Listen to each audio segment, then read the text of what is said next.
চারুকলা অনুষদে নববর্ষের শোভাযাত্রার জন্য তৈরি দুটি মোটিফে আগুন দেওয়ার ঘটনায় শাহবাগ থানায় মামলা করেছে ঢাকা বিশ্ববিদ্যালয় প্রশাসন। অজ্ঞাতনামা কয়েকজনকে আসামি করে এ মামলা করা হয়। এদিকে সিসিটিভি ফুটেজ দেখে এক দুর্বৃত্তকে শনাক্ত করেছে বিশ্ববিদ্যালয় প্রশাসন। এ ঘটনার তদন্তে নেমেছে পুলিশ। সম্রাট আনোয়ারের রিপোর্টে বিস্তারিত। বাংলা নববর্ষ ১৪৩২ বরণে রাত দিন এক করে যখন আনন্দ শোভাযাত্রার শেষ মুহূর্তের প্রস্তুতি চলছে, ঠিক তখনই ঘটল নজিরবিহীন এমন ঘটনা।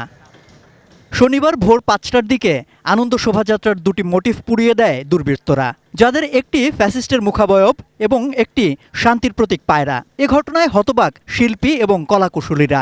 এতদিনের পরিশ্রম এভাবে হয়ে যাবে এটা আমি নিতে পারতেছি না। সকালে যে নিউজটা দেখছি এটা শুনে আমি এখনো পর্যন্ত আমি বিশ্বাস করতে পারি নাই। আমি যে কারণে নিজে ধরে চলে আসছে আর কি। ঘটনার পর সকাল থেকেই অতিরিক্ত পুলিশ মোতায়েন করা হয় চারুকলা চত্বরে।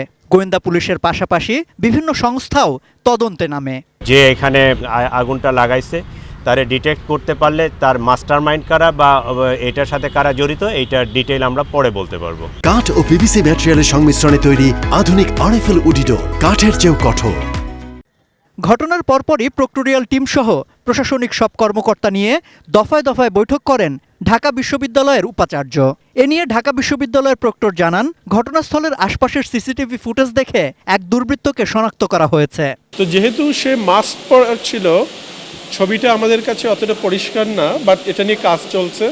এটা অলরেডি আইন শৃঙ্খলা রক্ষাকারী বাহিনীর হাতে চলে গেছে। They are getting it very actively and seriously.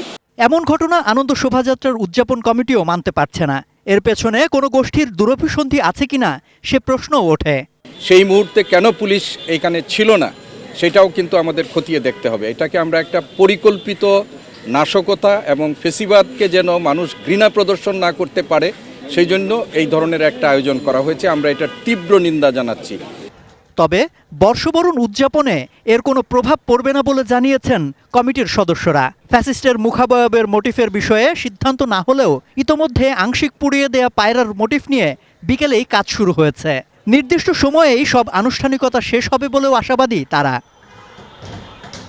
সম্রাট আনোয়ার, এটিএন নিউজ, ঢাকা।